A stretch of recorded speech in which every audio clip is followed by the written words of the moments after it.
يا مساء الجبنة الكيري على شاغل قلبي وتفكيري. لقيت وشها احمر وبقى ألوان من الكسوف. خلاص بقى ما تتكسفيش كده عشان شكلك بيبقى أحلى. على فكرة خطيبي لو سمعك هيزعلك. يا دي النيلة السودة عليكي وعلى خطيبك، ما كنا حلوين. يوه، نسيت كنت جاية أقولك ايه، مرات عمي بتقولك انزل عشان تاكل. حاضر يا قمر، انزلي وانا هنزل وراكي. اعرفكم، انا اياد ودي قمر بنت عمي، عايشين احنا الاتنين في بيت واحد، بيت العيلة وكده. بحبها من وهي لسه في اللفة، بس منه لله عمي روح الجيش شهر ارجع الاقيه مخطوبة لسي سفت عصام ده. عارف ان هي مش بتحبه وهي شخصيتها ضعيفة شوية، مش عارفة تقول رأيها وتقول لباباها لا. نزلت لقيتها قاعدة جنب الملزق عصام والكرسي اللي جنبها فاضي، قعدت فيه. قلت لنفسي لا والله انا مش مستحمل اكتر من كده. قمت قلت بصوت عالي قمر، كان في طبق سلطة هنا راح فين؟ قمر قالت في المطبخ هقوم اجيبه. جريت زي ما يكون حد طلعها من مصيبة. اول ما هي قامت انا قعدت مكانها بحيث لما ترجع تقعد جنبي، ومن الناحية التانية ماما. قلت بقرف منور يا عصام. عصام ده بنورك يا اياد، صح ما قربتش تخلص جيش؟ كلها شهر تاني وهخلص. خلصنا الغدا وانا طلعت لبست هدوم الجيش وظبطت شنطتي وسلمت على ماما وبابا قبل ما امشي، وكنت هموت واشوفها. الحمد لله لقيتها واقفه في الجنينه بس بتعيط. قلت لها قمر بتعيطي ليه؟ مسحت دموعها وقالت مفيش. قمر رجعت تاني عيطت وقالت انا مش عايزه اتجوز عصام، وكل ما اكلم بابا في الموضوع يزعق لي. اتنهدت ومسحت دموعها. قمر انتي مش صغيرة وتقدري تقرري بنفسك، عارف ان ابوكي ملهوش حق يجبرك على حاجة زي دي، وحارب المرة واتنين وتلاتة وما تخافيش لما يزعق فيكي، حتى لو اضطريتي انك تقولي لعصام انك مش عايزاه. عارف ان الكلام هيبقى عيب في حق ابوكي، بس هو ما خلاش خيار تاني ليكي. هزت راسها، قربت منها وبوستها من راسها وقلت لها طب يلا ادخلي جوه عشان الجو برد. قمر خد بالك من نفسك، سلام. وحشتيني، قلتها بتعب وانا ماسك التليفون وبكلمها فيديو طبعا. وشها جاب الوان وقالت لي خد مامتك عايزه اكلمك. اخبارك ايه يا حبيبي، عامل ايه؟ الحمد لله انا تمام اهو يا ماما. خسيت قوي، خد بالك من اكلك ولبسك كويس. حاضر يا ماما. طب يا حبيبي باباك بيناديلي، هقفل ولا اتكلم قمر؟ هكلم قمر. اخدت التليفون من ماما، كلمت باباكي. لقيتها بتهز راسها بالرفض. ليه يا قمر، مستنيه لما تتجوزي؟ خايفه. قمر انا جنبك ما تخافيش. طب خلاص هستناك لما تبقى جنبي بجد، عشان انا خايفه جدا. ماشي يا قمر. اخيرا عدى شهر وخلصت الجيش، وكنت مروح وانا متخيل ان اول ما تاخد خطوه وتواجه باباها اخطبها على طول. بس دخلت وشفت الشقه واتصدمت. لقيت البيت كله متزين زي ما يكون في فرح. جريت زي المجنون، واول حاجه جات على بالي هي جريت على جوه. ماما ماما فين قمر؟ اول ما ماما شافتني فضلت تزغرط الف مبروك يا حبيبي. ماما مش وقته. وايه الفرح ده، فرح مين؟ مالك يا حبيبي في ايه، بالراحة كده، وبعدين ده فرح قمر. عمك قال نخلي الفرحة فرحتين، نفرح بخروجك وجواز قمر. سبت ماما وجريت من غير ولا كلمة. اياد اياد. فتحت الباب بغضب، وكانت قاعدة قدام المراية وهي لابسة الفستان الفرح وعمالة تعيط. اول ما شافتني جريت عليا بدموع.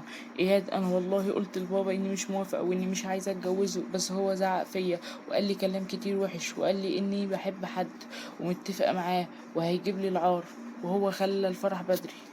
مسحت دموعها وقلت لها اهدي ما تعيطيش، انت قويه، وبما انك قلت لباباكي مره واتنين وتلاته يبقى هو مخلاش حل غير انك ترفضي قدام المأذون. انت عملتي اللي عليكي. بس بابا والناس كلها بره، كلام الناس اكيد مش هيسكتوا. رديت بحنية. قمر لما انت تبقي عايشة مع جوزك مش مرتاحة هيعمل ايه كلام الناس؟ ساعتها لما ترجعي لعمي ومعاكي طفلين تلاتة وتتطلقي، الناس هتربي عيالك معاكي، هيصرفوا عليهم معاكي. طب طب وبابا هيعمل ايه يعني؟ هيزعق فيكي او هيزعل منك اكترها شهر ويرجع يكلمك. هيضربني. ما تخافيش انا معاكي يا قمر. واتنهدت وكملت. قمر انا مش بحرضك ضد باباكي، بس مفيش حاجه اسمها باباكي يختار جوازك. اللي انت هتعيشي معاه اللي مفروض يكون شبهك، انت مش شبه باباكي. مش عشان باباكي عاجبه يبقى لازم يعجبك، انت مش هو. مش مكان باباكي. باباكي ما ينفعش يختار لك العريس على ذوقه، يعني المواصفات اللي تعجبه هو. عارفه يا قمر، عمي ممكن يضربك يزعل منك شهر اتنين سنه، بس انك تعيشي مع واحد زعلانه كل يوم خناق ومش فاهمين بعض. ورحت كملت قلت لها باصرار وانا مستحيل اوافق. المأذون بره، فين العروسه؟ انا ابوها الوكيل، امضي فين يا شيخ؟ لا لازم اشوف العروسه الاول واسالها موافقه ولا لا. دخلت قمر وانا دخلت وراها. المأذون: انت موافقة يا بنتي؟ قمر فضلت ساكتة شوية وبعدين قالت: لا مش موافقة يا شيخنا. ابو قمر: بت، ايه اللي انت بتقوليه ده؟ ايوه يا بابا مش موافقة مش موافقة، اعمل ايه؟ انت اتجننتي، عايزة تجيبيلي العار؟ قمر صرخت بطريقة هستيرية: مش موافقة مش موافقة. عمي رفع ايده عشان يضرب قمر بس انا كنت واقف قدامها واخدت القلم مكانها. بابايا قال له: محمد عايز تمد ايدك على بنتك قدام الناس؟ محمد: واكسر راسها كمان لو ما قالتش انها موافقه. بابايا: واحنا من امتى بنجبر بناتنا على حاجه يا محمد؟ كل ده وقمر واقفه مستخبيه ورا ظهري. محمد ابو قمر: لا هجبرها وموتها كمان. عايزه تكسر كلامي يلا يا بت قولي للمأذون انك موافقه. ابويا رد: طب لو ابن ابوك بصحيح تمد ايدك عليا يا محمد ونشوف ايه، هتمد ايدك على اخوك الكبير كمان؟ هنا عصام يتكلم: يعني ايه بعد المصاريف والفرح بتضحكوا عليا؟ ايه يا حاج محمد، بنت لا راحت ولا جت هتمشي كلامها عليك؟ ابويا قال له: احنا ما عندناش بنات للجواز يا عصام، ولو على الفلوس والفرح اللي صرفتها هدفعها لك انا. الراجل من الموجودين قال: واه، وليه؟ العريس موجود وابن عيلة وناس وانا عندي عروسة. بنتي يا سناء بنتي يا سناء. ايوه يا ابويا. طلعت بنت عندها 16 سنة. ابصموا هنا يا بت، هتنجوزي ابن كبير البلد. يا بابا بقى. ابصمي يا بت. سناء بخوف: حاضر يا بابا.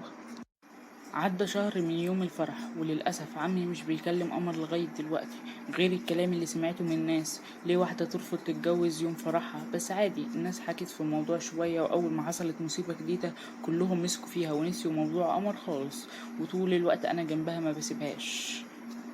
لا لا مش دي، اللي على آخر الفرع الصفرة دي وانا على الشجرة. قصدك دي؟ الله يخرب بيتك على بيت المانجا. بضحك: احسن، قلت لك نجيب حد يقطفها عملت لي فيها بطل. قلت لها بتوهان: كل هون عشان خاطر الضحكة القمر دي. بكسوف: طب هات المانجا. طب وصاحب المانجا اللي اتكسر؟ اياد بطل بقى عشان بتكسفني. خد يا ستي. ابو قمر دخل عليه: قمر بنتي انا اسف. لا يا بابا ما تقولش كده. لا يا بنتي انا غلطان لو فضلت على كلامي وجوزتك عصام وكان حصل فيكي زي ما حصل لسناء. ليه يا بابا؟ حصل لها ايه؟ البت من كتر المشاكل اللي بينها وبين جوزها جالها حالة نفسية، وكل ما تروح تشتكي لابوها يقول لها خلاص اتجوزتي وده نصيبك. البت من الغلب ماتت، ربنا يرحمها. انا اسف للمرة التانية يا بنتي. ما تقولش كده يا بابا، كلنا بنغلط. محمد مشي وقمر بصتلي: شكرا. قمر تتجوزيني؟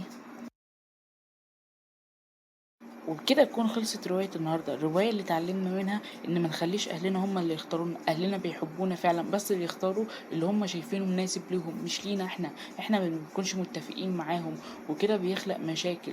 وما تخافوش من كلام الناس، الناس كده كده هتتكلم سواء قلتي لا واعترضتي او اتجوزتي وجيتي وانت متطلقة، الناس كده كده هتتكلم. اهم حاجة ان انتوا تختاروا اللي عايزين تختاروه وتقفوا قدام اهاليكوا عشان ما يحصلكوش زي اللي حصل لسناء. وباي باي واشوفكم في رواية تانية.